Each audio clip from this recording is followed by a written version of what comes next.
Welcome.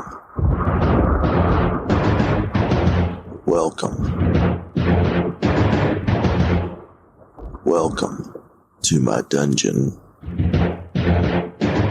Welcome to Kuldrin's Krypt. I'm your host, Master Kuldrin. If you're new to the show, these are combined 30 years of experience to dispel myths, get rid of stereotypes, and answer your questions about BDSM. You can call in at 865-268-4005 to leave your questions or visit the Krypt at kuldrinskrypt.com. On this episode of The Krypt, it is part 2 of the Lady Katheryne interview, which gets into our personal dynamics and her introduction into the lifestyle after several years of marriage to me. Before we do that, let me hit those rules to love by, and then we will finish up the interview series with her. Rule number 1, safe, sane, consensual, and informed. Rule number 2, kinky. That's KNKI. It comes from the Kinky app, available on all platforms. Not a sponsor, but stands for knowledge, no intolerance, kindness, and integrity. And rule number 3, the quote from Mr. Paul Young. Submission is not about authority, and it's not about obedience. It is all about relationships of love and respect.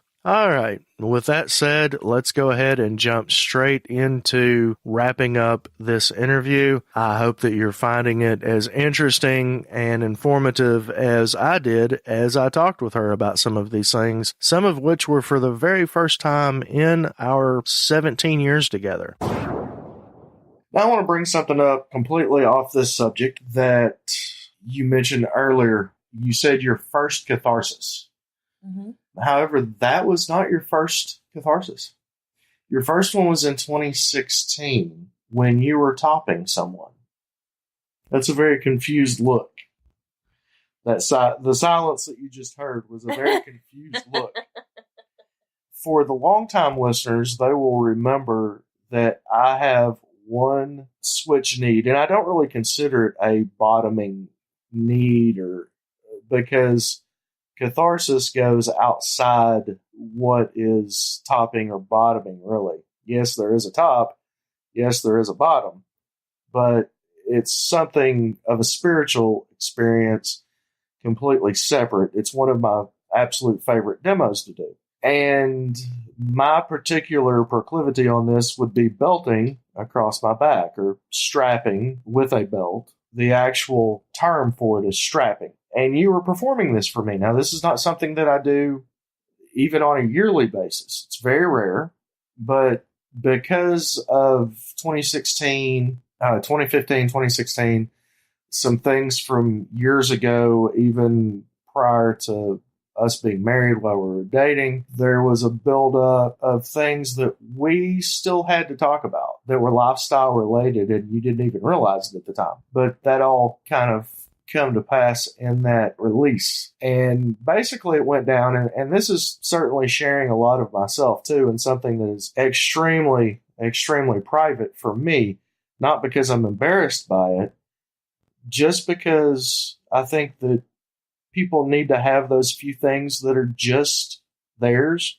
So for me to share this on the show is incredibly deep for me.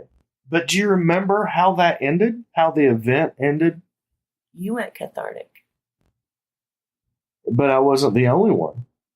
I remember being exhausted and emotionally satiated.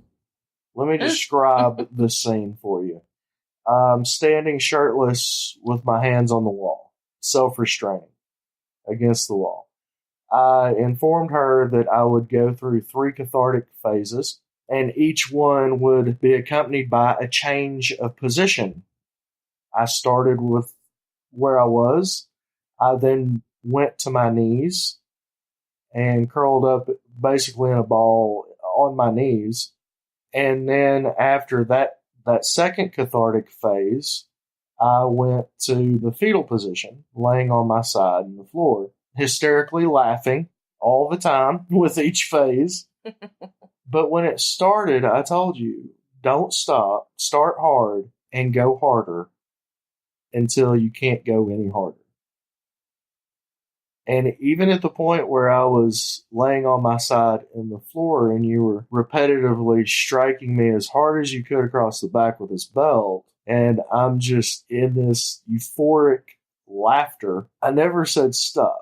it got to the point where you gave all that you could give, because my instructions at that point were to keep going until you felt better, until you got it out. And all of a sudden, I stopped feeling the strikes. There was dead silence, a good 7 to 8 second pause.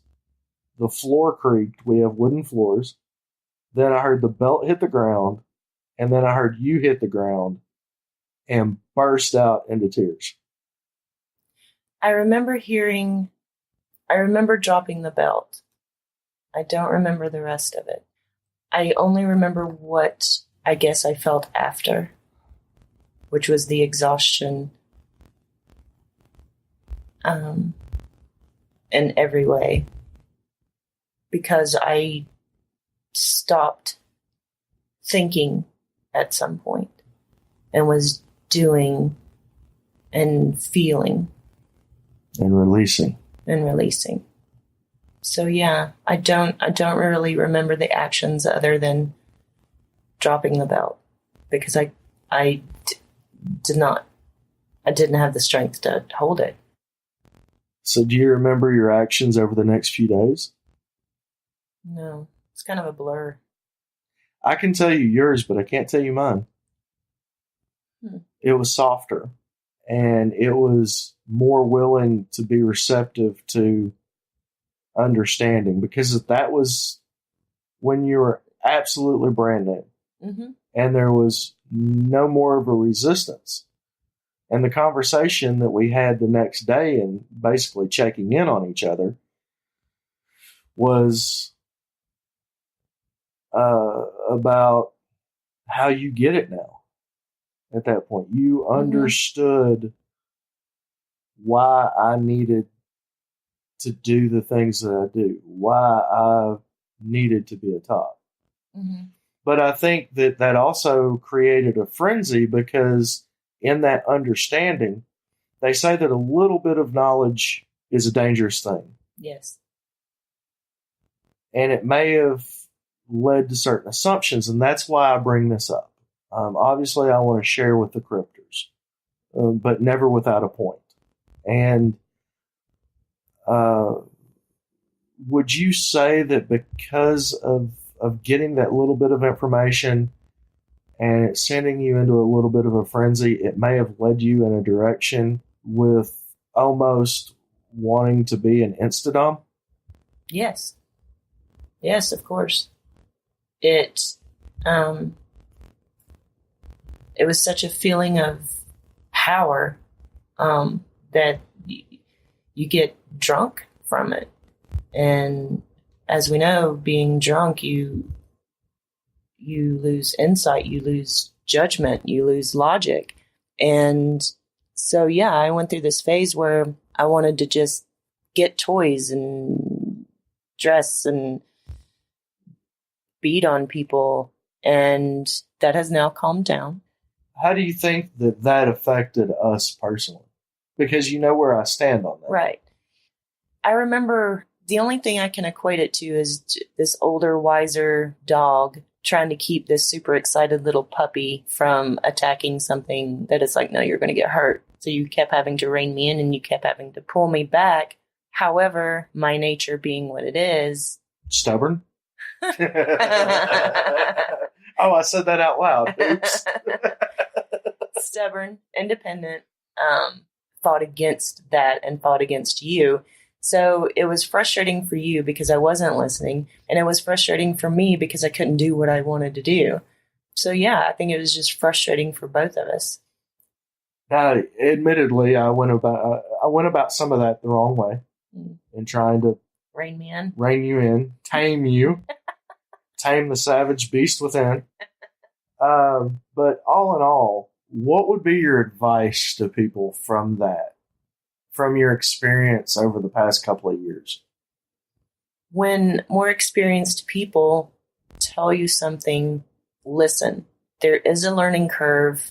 However, listen to what they have to say.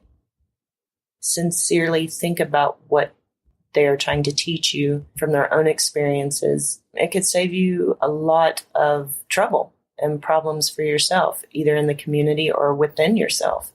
And take it slow. There's plenty of time. There's no timer on the lifestyle. And there's no timer or deadline on learning.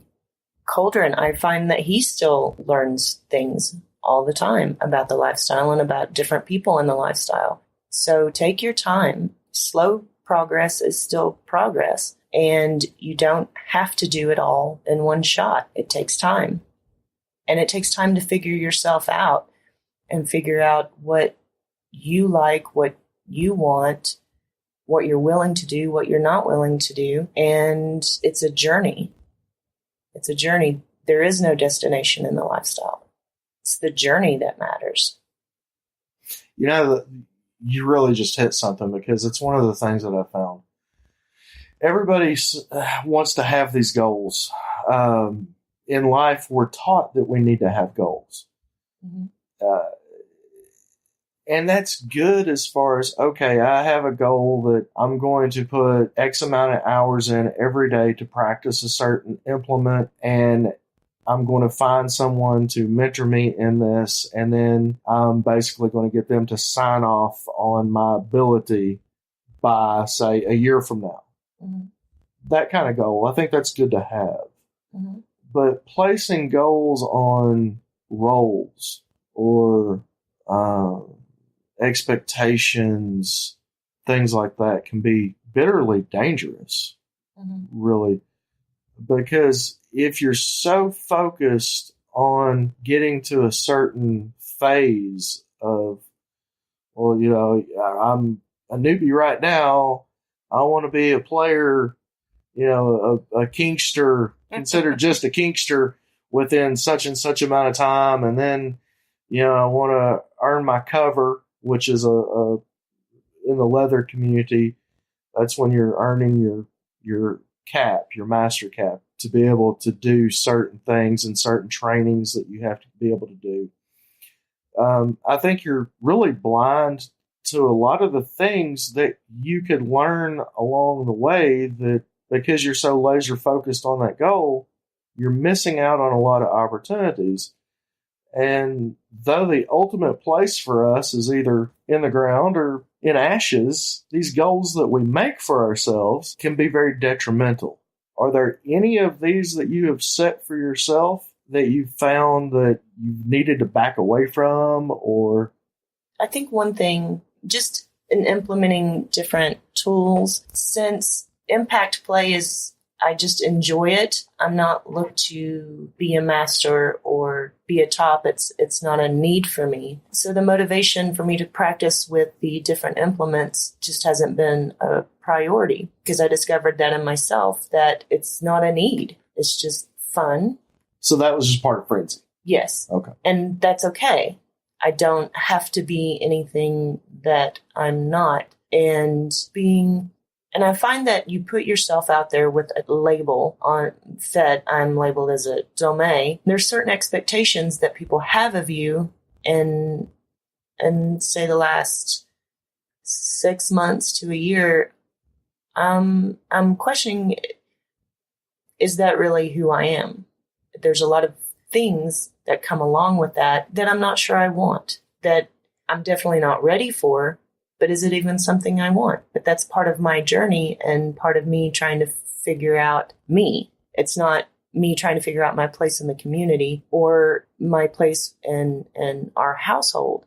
It's, what do I want? And the place that I have in our household right now, I'm very comfortable with it. It suits me, and I don't even play. But our dynamics, the way they're working right now, because of jobs and different schedules, that's just the way it's evolved, and that's okay with me.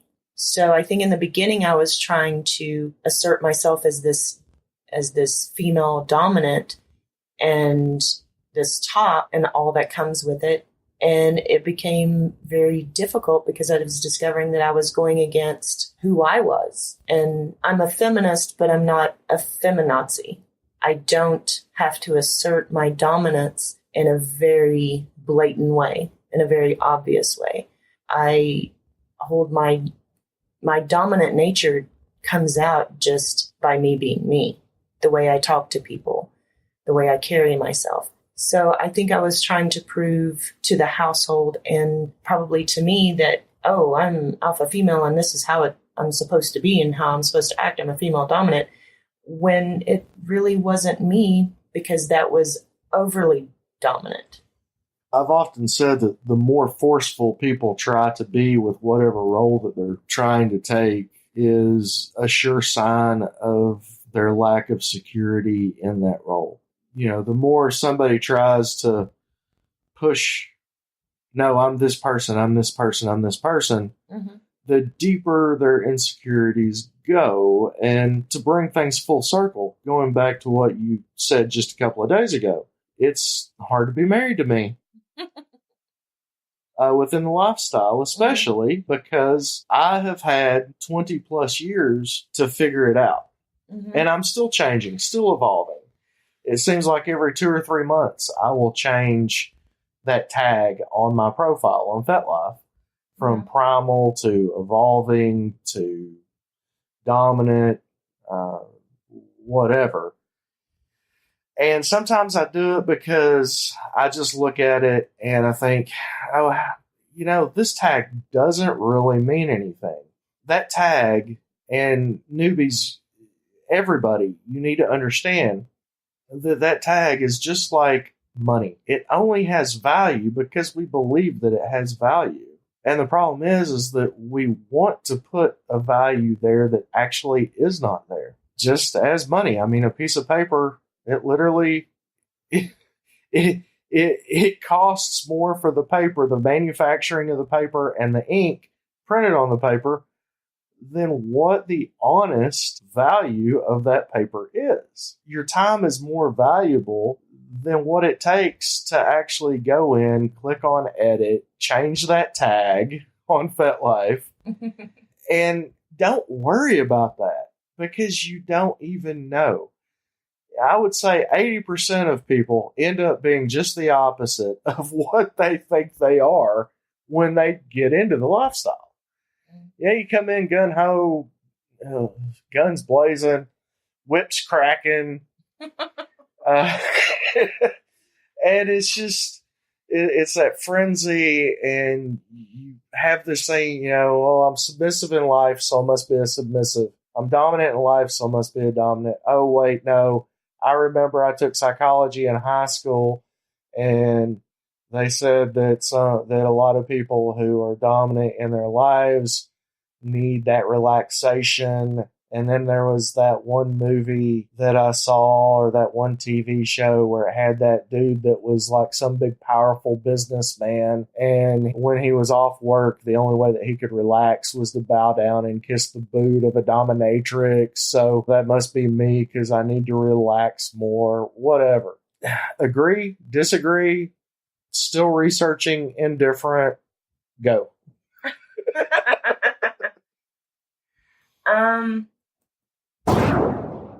BDSMcontracts.org for their donation of beautiful 25-page soft and hardbound MS-DS owner property contracts. They give those to us to give away, which we do giveaways occasionally. Usually those are run through our FetLife group. Just search Kuldrin on FetLife. You'll find me. You'll find the listener group there. We have a really amazing community there. Be sure to take part in that. Also, whippingstripes.org, my personal maker of all things paracord and leather impact toys. They don't give us any money. I just love them. So I highly recommend checking them out. whippingstripes.com. I agree. I'm going to use me as an example again, because I can only verify my experience. Being an alpha female, for example, is the truest label I have placed on myself. Simply because if you look in nature, the alpha female is submissive to the alpha male. I am only submissive to my husband sexually. In our everyday life, it's more egalitarian. However, at work, for instance, I can't be total dominant at work because I have bosses to answer to. I have a company I have to answer to. So therefore, I do have to be submissive. I have discovered that if I respect you as a person, either through education, experience, if I respect what you have to say and I respect the decisions that you make, it is not a problem for me to submit to that person. However, if I question the experience or the education, that's when I have trouble submitting. And sometimes it's just smart. It's just the smart thing to do, submit in your vanilla world. In career, in family, pick your battles. Pick your battles. Pick your battles. But the alpha female is truly me in the sense that I'm independent, I'm protective, I'm territorial. However, if the need arises for me to submit, I do submit. It is the smart thing to do, to take care of your family, to take care of your career, to take care of yourself. All of the other labels, it's ever evolving. And like I said, I think you, Kuldrin, are still learning things about the lifestyle all the time. I've often said the day that I think I know it all is the day that I need to give it up. Right. Because it's, yeah, I've seen a lot. I've seen so much that I've forgotten a lot. Right. But that doesn't really matter because there's always today. Yeah. And there's always, what am I going to learn today? What's going to happen? That's why I still continue to research and do the things that I do. And a lot of it comes through teaching. Mm-hmm. You know, each one teach one. Everybody has something that they can teach someone else. Yeah. And I think, so I am who I am. And if you were to put a label on me, it would be the alpha female. But that could change tomorrow. It could change next week. I don't know. But it's part of my self-discovery of what is truly me and what is a mask. So you ended there with an interesting word, mask. That's a kink of mine. Yes, I know. I wasn't actually going to refer to that, but since you brought it up real quick. Yes. What's the kink there? Being anonymous. It is just about the sex. There's no romance. There's no feelings. There's no emotion. It's just sex. Which is why Eyes Wide Shut is one of your favorite movies. Yes. Okay.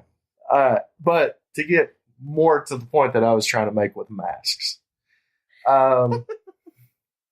before your eyes lit up and you got that little ooh la la kinky grin on your face, we all wear masks. It's detrimental to our own self-preservation in a lot of cases. Mm-hmm. I've also heard that from a lot of people throughout the years, that term has come up specifically in people's description of why they like the lifestyle. Yes. Because they can reveal themselves. They can take off that mask in a safe place. Mm-hmm. Do you mind if I share your age? No. Okay. Well, good, because it's on FetLife. So, 43 years old, and basically being a part of this thing that is so much bigger than any one person or any group of people. Mm-hmm. How scary is it still for 2-3 years in to be so naked, so vulnerable? And I mean that proverbial, obviously. When she is a modest person and not one to get naked at parties or things of that nature, but she is a voyeur, not an exhibitionist. Right now, I feel okay about revealing this because it's people with like minds and with common interests. So it's a safe place. However, my mask being dropped, say, at work makes my blood turn cold. But if you're in the lifestyle, and from what I've seen, it's open to everyone that likes kink, loves kink. So it's a safe place for me to reveal that side of myself because everyone else is like that. Mm-hmm. Yeah. It's a commonality. Now, I do want to back up for just a second because that made me think of what you said about picking your battles. Mm-hmm. Now, some people think that they're dominant because they bully people into seeing their side of things. Mm-hmm. That they think, well, no, I'm a domly dom, and that's not what a domly dom does. I don't bow to anybody. I don't submit to anybody. And to those people, I say, do you go to a dentist? Do you go to a doctor? Mm-hmm. You're lying in that chair, getting shots. You're bottoming to medical play. Well, that's different. It's sorry, but you're still submitting. And it's just this bravado. Mm-hmm. What are your thoughts when you see people? Because we know some people that are like that. Yes. And I'm very open with these people about my feelings on that. Mm-hmm. And we agree to disagree. We've had the conversation. There's no secret. I'm not talking behind their backs. But how does that make you feel as someone who lives in the real world where sometimes you're just going to have to freaking compromise, and people who say that they don't are liars? Given how you feel about lying, I have a lot of difficulty with those bravado type people or that act overly submissive on the other side, simply because we are human and I believe everyone is submissive and dominant depending on the situation in the vanilla world. Who you truly are, you don't have to be obvious and blatant and show it off and display it like a peacock, because it is who you are, and who you are will come across in how you carry yourself naturally, the way you walk, the way you come into a room. And that side of you, there is no lifestyle vanilla. It just is. It's in both parts of your world. And just be who you are. Yeah. And some of those people have argued with me that is them being who they are. And I've pointed out that, well, maybe who you are is just a narcissistic jerk. Yeah. But these are also people that I find are prone to abuse because of that narcissism. Yes. And if they're also a sadist, there are 4 levels of sadism. I've talked about this before. Level 1, no. Level 2, yes, you receive pleasure from inflicting pain on others, but you play by their rules. It's the pain that they want to receive. That's where I'm at. There's level 3, which is where you will cross those lines. You will break those hard limits. You will hurt people in ways that they do not want to be hurt. Going too far in a scene intentionally. Raping someone. All rapists are level 3 sadists. Level 4 is where it goes to taking their life. Mm-hmm. Where that is where the pleasure, when you hurt somebody to the point of taking their life, that is a class 4 sadist. I said levels, but it's classes. So I've found that those who are narcissists and also sadists are the ones that are class 3s and class 4s. Yes. And we have recently found out of someone's classification being a bit higher than we thought it was. Yes. Now, when it comes to this type of event taking place and these people, when you realize that the lifestyle isn't all rainbows and butterflies, at first it's all whips and chains and everything pains, and it's fun and it's exciting. Mm-hmm. And then all of a sudden, there's this underbelly flip side that happens that also happens in the vanilla world, because people are people. There's good people, there's bad people everywhere. Exactly. But to be realistic about things, a lot of these class 3 and class 4 sadists are drawn to this lifestyle because they can get away with their abuse here. Yes. Does that make you want to run? No. Does it make you want to close back off? I mean, obviously you're sitting here talking to me about this stuff and being very open, but within the community and getting out of the house and actually being in real life with these other people, does it make you apprehensive? Not really. Actually, it makes me feel a lot safer due to the fact that if someone is abusive and they come into the lifestyle, their abuse is still going to be shown. Their abuse is still going to be out there. I think because it can be disguised in the form of play, those abusers will still be shown. They'll think that they can disguise it. However, I think, and especially in the instance in our community, abuse is abuse, period.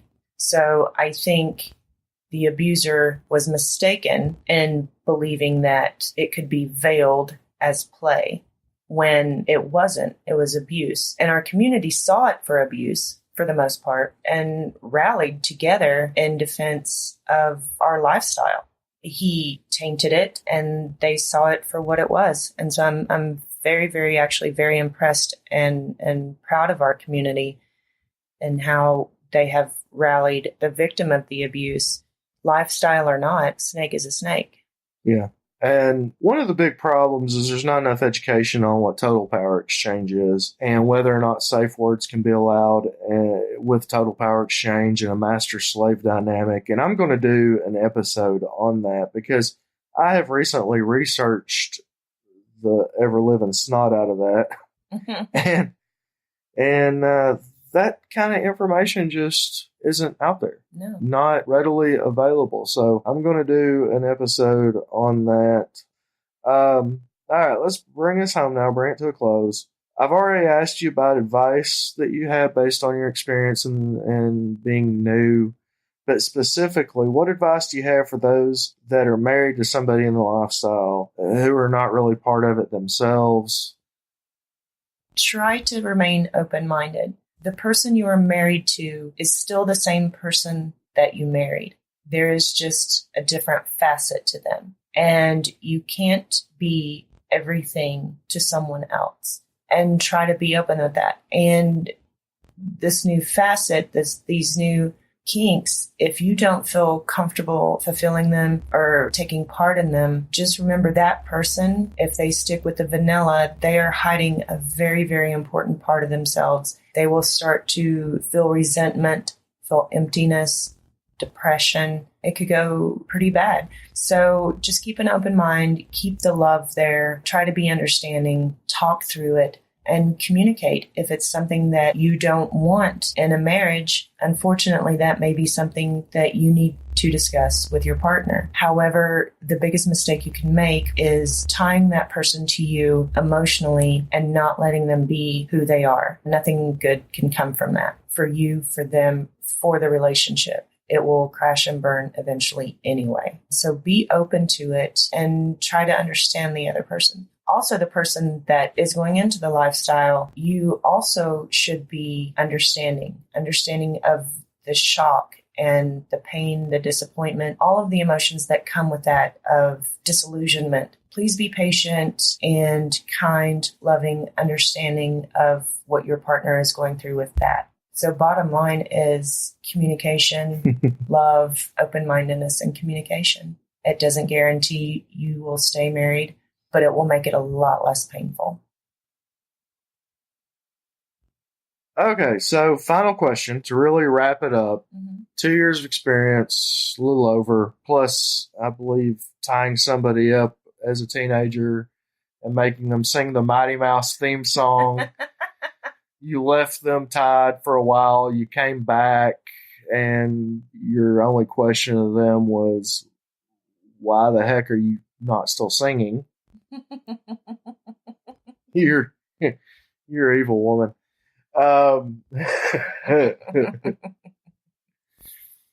But seriously, how has all of this new education, this new way, this new level of communication affected your life overall, where it spills into the vanilla world? Or I've become more confident. I've learned to become more assertive in everyday life. I've learned a lot about myself, and I'm a huge personal growth type person. And I think even if we didn't live the lifestyle anymore for whatever reason, we would never be able to go back to where we were. I think we understand and love each other on a totally different level just because we don't have to hide who we are. And it's given me the freedom to be me, not just with kink, with my own separate vanilla interests and hobbies and passions. Basically, nothing is too weird in our house anymore.